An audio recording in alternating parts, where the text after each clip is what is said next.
Shalom, saudaraku yang kekasih dalam Tuhan. Kita bersyukur hari-hari ini Tuhan terus pelihara, Tuhan menyertai kita, memberi kita kekuatan. Kita tahu bersama bahwa kita sedang berada di hari-hari penuh dengan tantangan, hari-hari penuh dengan perjuangan. Saudaraku, tidak ada cara lain, metode lain untuk kita bisa pakai untuk menghadapi situasi hari-hari ini. Selain kita semakin datang mendekatkan diri kita kepada Tuhan, sebab hanya dari Tuhanlah sumber kekuatan kita. Saya bacakan firman Tuhan yang akan menjadi renungan kita untuk semakin membawa kita semakin dekat kepada Tuhan. Semakin hari semakin kita membangun satu kehidupan yang kuat di dalam Tuhan. Di dalam surat Paulus kepada jemaat di Efesus pasal 6, saya akan bacakan dari ayat 1. Demikian firman Tuhan, taat dan kasih. Hai anak-anak, taatilah orang tuamu di dalam Tuhan, karena haruslah demikian. Hormatilah ayahmu dan ibumu. Ini adalah suatu perintah yang penting, seperti yang nyata dari janji ini, supaya kamu berbahagia dan panjang umurmu di bumi. Dan kamu, bapak-bapak, janganlah bangkitkan amarah di dalam hati anak-anakmu, tetapi didiklah mereka di dalam ajaran dan nasihat Tuhan. Hai hamba-hamba, taatilah Tuhanmu yang di dunia dengan takut dan gentar dan dengan tulus hati, sama seperti kamu taat kepada Kristus. Jangan hanya di hadapan mereka saja untuk menyenangkan hati orang, tetapi sebagai hamba-hamba Kristus yang dengan segenap hati melakukan kehendak Allah dan yang dengan rela menjalankan pelayanannya seperti orang-orang yang melayani Tuhan dan bukan manusia. Kamu tahu bahwa setiap orang, baik hamba maupun orang merdeka, kalau ia telah berbuat sesuatu yang baik, ia akan menerima balasannya dari Tuhan. Dan kamu tuan-tuan, perbuatlah demikian juga terhadap mereka, dan jauhkanlah ancaman. Ingatlah bahwa Tuhan mereka dan Tuhan kamu ada di surga, dan ia tidak memandang muka. Saya baca ayat 10. Akhirnya hendaklah kamu kuat di dalam Tuhan, di dalam kekuatan kuasa-Nya. Haleluya. Nah saudara, dari ayat 1 sampai ayat 9 ini berbicara hubungan di dalam rumah tangga. Nasihat untuk saling mengasihi, nasihat untuk saling memperhatikan. Yang saya sebutkan etika di dalam rumah tangga. Lalu setelah kita perhatikan ayat-ayat dari ayat 1 sampai ayat 9, lalu Paulus melanjutkannya di ayat 10. Akhirnya hendaklah kamu kuat di dalam Tuhan. Nah kekasih dalam Tuhan, ayat 10 ini diawali dengan kata akhirnya. Ini bukan semacam doa. Kalau kita berdoa, kita tutup doa kita dengan kata amin. Tetapi saudaraku, kata akhirnya ini memberi pesan penting.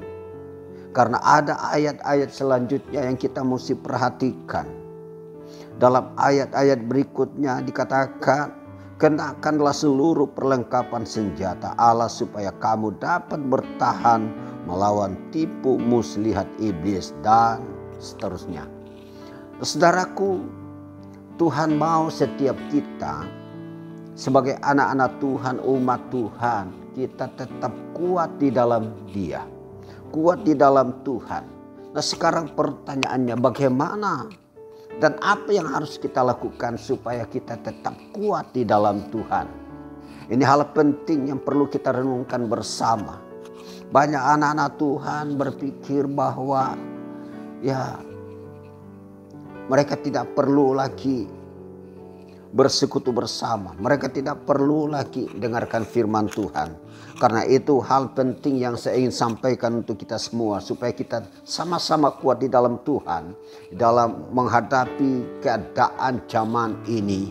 Di mana ditandai bermacam-macam masalah. Kita tidak tahu apa yang akan terjadi di hari kemudian.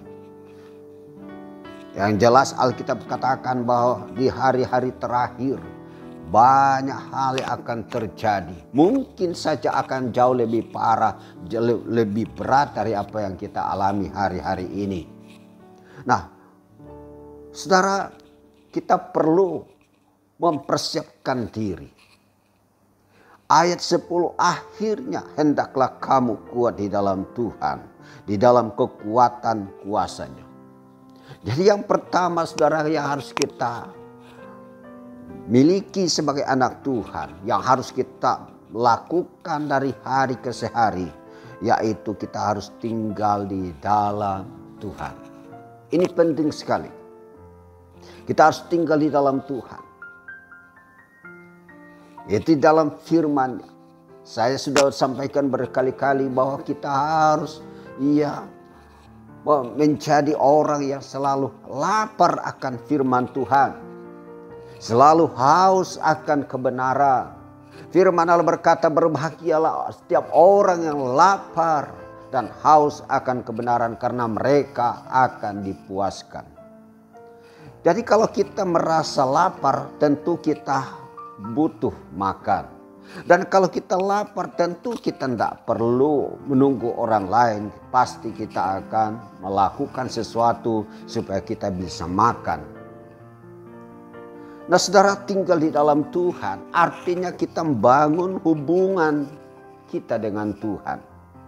Yesus berkata, jika firman-Ku tinggal di dalam kamu dan kamu di dalam aku. Ini menandakan bahwa ada kemanunggalan dengan Kristus lewat firman Allah. Firman-Nya di dalam kita, yang berapa hari yang lalu saya sampaikan bahwa firman Allah itu merupakan makanan rohani yang memampukan kita untuk bisa menjalani kehidupan ini. Firman Allah itu menjadi roti hidup yang mestinya kita makan. Jadi hal yang pertama, kita harus tinggal di dalam Allah, tinggal di dalam Tuhan. Dia di dalam kita, kita di dalam Dia melalui firman-Nya. Oleh karena itu, tak henti-hentinya saya selalu ingatkan kita semua jemaat Tuhan, jangan engkau merasa puas, jangan engkau merasa cukup. Engkau beribadah seminggu sekali, engkau beribadah sebulan sekali. Tapi setiap hari kita harus tinggal di dalam Tuhan. Setiap hari kita harus makan makanan rohani, itulah firman Tuhan. Itulah yang akan membuat saudara, membuat kita semua kuat di dalam Tuhan. Karena di ayat berikutnya, ayatnya yang ke-12, karena perjuangan kita bukanlah melawan darah dan daging, tetapi melawan pemerintah-pemerintah, melawan penguasa-penguasa, melawan penghulu-penghulu dunia yang gelap ini, melawan roh-roh jahat di udara. Saudaraku, kita melihat bahwa kita tidak bisa menghadapi sendiri-sendiri. Dengar, kita butuh Allah di dalam diri kita, dalam kehidupan kita. Itu yang pertama.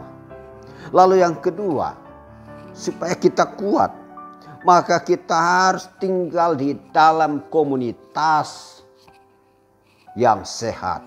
Komunitas yang dimana kita menjadi satu roh, satu iman, satu pengharapan, satu tujuan.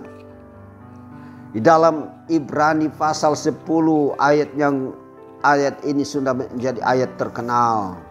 Dalam Ibrani pasal 10 saya bacakan ayat 25 berkata, janganlah kita menjauhkan diri dari pertemuan-pertemuan ibadah kita seperti dibiasakan oleh beberapa orang, tetapi marilah kita saling menasihati dan semakin giat melakukannya menjelang hari Tuhan yang mendekat. Jadi hal yang kedua yang harus kita lakukan adalah kita mesti tinggal di dalam komunitas orang-orang percaya. Jangan engkau mengasingkan dirimu, jangan engkau merasa jenuh, bosan ada di dalam komunitas orang-orang percaya. Karena ini sangat menentukan. Karena Alkitab berkata, bersiapa berteman dengan orang bebal akan menjadi malang. Rasul Paulus mengutip juga dalam 1 Korintus 15 ayat 33. Pergaulan yang buruk akan merusak kelakuan yang baik. Jadi mungkin Bapak Ibu, saudara-saudaraku, engkau berkata, oh saya ini cukup rohani. Saya ini giat membaca firman Tuhan bersaat teduh. Tapi dengar, kalau engkau hidup menyendiri, maka engkau tidak akan cukup kuat untuk seterusnya. Karena iblis itu lihai, licik. Dia akan mencari orang-orang yang terus menyendiri. Nah saudara, mari kita harus tinggal di dalam komunitas orang-orang percaya, saudara-saudara seiman, di mana kita bisa saling sharing firman Tuhan, saling berbagi, saling mendoakan satu sama lain. Apalagi hari-hari kita sekarang ini, kita butuh orang lain. Saya mau katakan, kalau hari ini saya kuat karena ada orang-orang yang terus berdoa buat saya. Demikian sebaliknya, saudara kuat hari ini ada orang-orang yang terus mendoakan saudara. Lebih lagi kalau saudara ada dalam komunitas, di mana di situ kita saling merangkul, saling mendoakan. Ini penting sekali. Nah saudara, mari kita terus bangun satu komunitas. Engkau yang belum terlibat di dalam komunitas, mari libatkan dirimu. Saudara, tinggal di dalam komunitas orang-orang percaya, orang-orang yang takut akan Tuhan, orang-orang yang terus membangun kehidupan dengan Tuhan. Lalu yang ketiga, yang terakhir, yang tidak kalah penting, saudara, kita harus menjadi orang Kristen, menjadi anak Tuhan yang mandiri. Jangan menjadi orang Kristen yang cengeng, yang manja rohani. Saya baca ayat ini dalam surat Yudas. Surat Yudas ini jarang-jarang kita dengar, tapi ini penting sekali. Dalam surat Yudas ayatnya yang saya baca dari ayatnya yang ke-17 dan ayat 20. Nasihat untuk meneguhkan iman. Tetapi kamu saudara-saudaraku yang kekasih, ingatlah akan apa yang dahulu telah dikatakan kepada kamu oleh rasul-rasul Tuhan kita Yesus Kristus. Sebab mereka telah mengatakan kepada kamu, menjelang hari akhir zaman akan tampil pengejek-pengejek yang akan hidup menuruti hawa nafsu kefasikan mereka. Mereka adalah pemecah belah yang dikuasai hanya oleh keinginan-keinginan dunia ini dan yang ingin hidup tanpa Roh Kudus. Ayat 20. Tetapi kamu saudara-saudaraku yang kekasih, bangunlah dirimu sendiri di atas dasar imanmu yang paling suci dan berdoalah dalam Roh Kudus. Haleluya. Bangunlah dirimu sendiri di atas dasar imanmu yang paling suci. Saudara, tadi saya katakan bahwa kita harus tinggal di dalam Tuhan. Betul saudara, ya ini langkah penting. Kita harus menjadi orang Kristen yang mandiri. Jangan menjadi orang Kristen yang manja rohani. Hanya mau datang ke gereja kalau dikunjungi. Mau ibadah kalau kalau ada masalah dulu baru mau beribadah, mau cari Tuhan.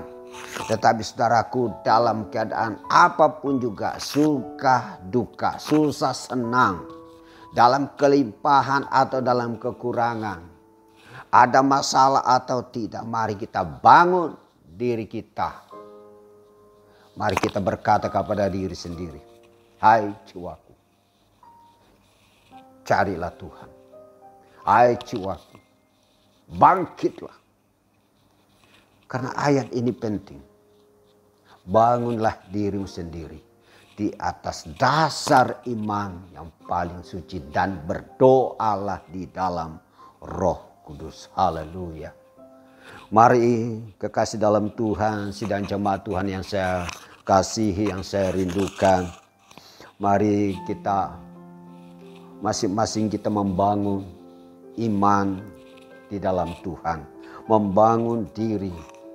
Ya, saya sudah sampaikan bahwa secara tidak sadar kita ini dipaksa, dilatih sebetulnya untuk kita mengadakan ibadah tidak bergantung di sebuah gedung, gereja, ibadah raya. Tapi ibadah kita bisa lakukan di rumah masing-masing, dimanapun kita berada. Karena itu mari kita terus lakukan ini dengan semangat beribadah kepada Tuhan.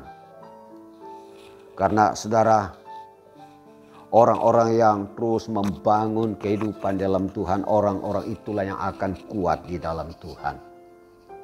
Haleluya. Karena itu renungkan firman Tuhan ini.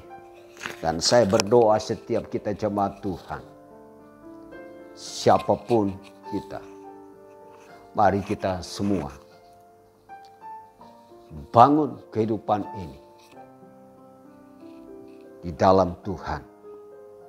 Jadi yang pertama tadi, kita harus terus tinggal di dalam Tuhan. Dan yang kedua, kita harus tinggal dalam satu komunitas yang sehat, yang rohani, yang takut akan Tuhan. Dan yang ketiga, mari kita bangun diri kita di atas dasar iman. Haleluya. Tanpa engkau bergantung kepada acara-acara tertentu, ibadah raya, KKR dan lain sebagainya. Tapi engkau bisa lakukan di rumah dengan dasar modal kehausan akan Tuhan. Seperti Raja Daud berkata, seperti rusa rindu akan sungaimu, demikian jiwaku rindu akan engkau. Demikian firman Tuhan, kiranya meneguhkan setiap kita, memberkati kita. Tuhan Yesus memberkati. Haleluya. Amin.